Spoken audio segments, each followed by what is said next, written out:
في عام 1996 شهدت اليمن واحدة من أعنف الكوارث الطبيعية في تاريخها، حيث اجتاحت البلاد فيضانات عارمة ضربت محافظات حضرموت وأيضا المهرة. هذه الأحداث لم تكن مجرد أزمة بيئية، بل كانت اختباراً حقيقياً لشخصية الرئيس علي صالح وطريقة تعامله مع المآسي الإنسانية. ما الذي حدث في تلك الفترة؟ وكيف استجاب الرئيس لتلك الكارثة التي تركت الآلاف بلا مأوى؟ منذ البداية، أبدى صالح اهتماماً استثنائياً، فشكل غرفة عمليات مركزية وأطلق جهود الإنقاذ بشكل فوري، لكنه لم يتوقف عند ذلك.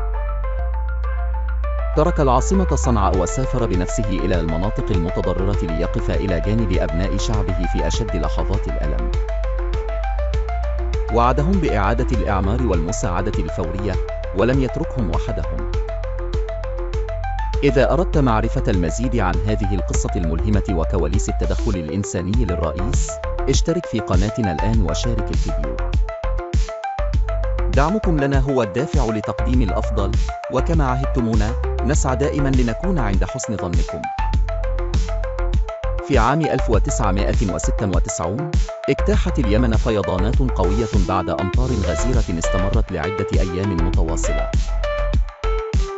تسببت هذه الأمطار في تدفق كميات هائلة من المياه، ما أدى إلى فيضانات واسعة النطاق في مناطق مختلفة من البلاد، خاصة في محافظتي حضرموت والمهرة.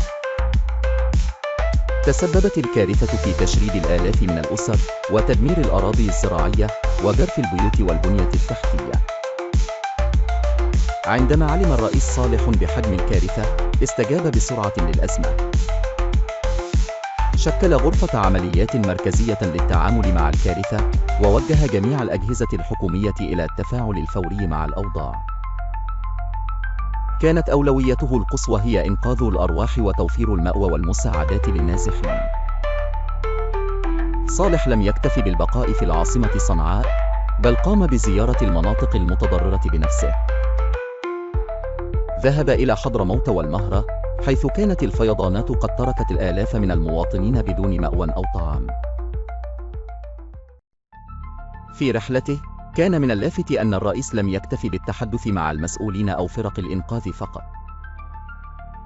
التقى بالعديد من الأسر المتضررة واستمع إلى قصصهم ومعاناتهم، وكان يطمئنهم بأن الدولة ستقف إلى جانبهم حتى يتعافوا. هذه الزيارات الميدانية كان لها أثر كبير في رفع الروح المعنوية للنازحين، الذين رأوا في تواجده بينهم دليلاً على جدية الحكومة في تقديم المساعدة. لم يكن اهتمام الرئيس فقط على المدى القصير. بعد أن وضعت الأزمة أوزارها، حرص على متابعة مشاريع إعادة الإعمار بنفسه. كانت خطته تعتمد على تعزيز مقاومة البنية التحتية للكوارث الطبيعية، حيث تم إطلاق مشاريع بناء سدود جديدة وتحسين الطرق والجسور التي دمرتها الفيضانات. بالإضافة إلى ذلك، تم توجيه الجهود لتحسين الأنظمة الزراعية وحماية الأراضي التي جرفتها المياه، لضمان عودة الحياة الطبيعية إلى المناطق المتضررة في أسرع وقت ممكن. نهاية الأزمة وبداية التعافي. بعد مرور شهور من العمل الدؤوب، بدأت جهود الإغاثة تؤتي ثمارها.